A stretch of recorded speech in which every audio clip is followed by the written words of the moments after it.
কৈ কৈ মোৰ মনটো ঘূৰা কৰি দিছে। ৰবাচোন ৰবা, মোৰ এটা কথা জানিব লগা আছে। কি কথা? নহয় মানে এইকেইদিন বহুতো গাঁওখন ঘূৰি ফুৰিছো, বহুত ঠাইতে তোমালোকক একেলগে দেখিছো। ঠিক আজিৰ দৰে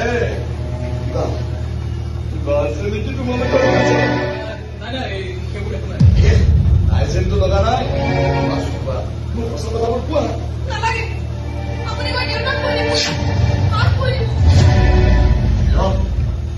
ক'ব নালাগে কিন্তু কিয়? বেয়া বুলি আৰে ভাই, বেয়া কাম কৰিলেতো বেয়া বুলি ভাবিবই। আমি একো বেয়া কাম কৰা নাই। আমি ইজনে সিজনৰ প্ৰেমত পৰিছো, ভাল পাইছো, সপোন দেখিছো।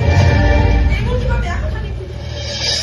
বেয়া বুলি নহয়, জানাই যদি কথাবোৰ দেউতাৰ আগত বহি দিয়ে। দেউতাই মানি ললে। আৰে মনাব লাগিব, ভুল বুজিব ছাৰ, ভুলটো শুধৰাব লাগিব, দেউতাই মনত কষ্ট পাব। ভুলটো বুজাব লাগিব। আপুনি যিমান সহজতে কৈছে সিমান সহজ নহয় মানে। ইমানখিনি সাহস নাই আমাৰ। নাই খাওক নাই যদি প্ৰেমৰ সাগৰত নামিবই নালাগিছিল। তুমিতো কৰিবাই। ক'ত কি কৰোঁ, কাক কি কওঁ, একো ৰাস্তাই বিচাৰি পোৱা নাই। সাগৰত নামিলে ৰাস্তাবোৰ হয়। সেইকাৰণে হাতত কম্পাছ যন্ত্ৰটো নোলোৱাকৈ কোনো নাবিকে সাগৰত নামানে। মই হ'ব বাৰু এই কম্পাছ। তোমালোকে মোক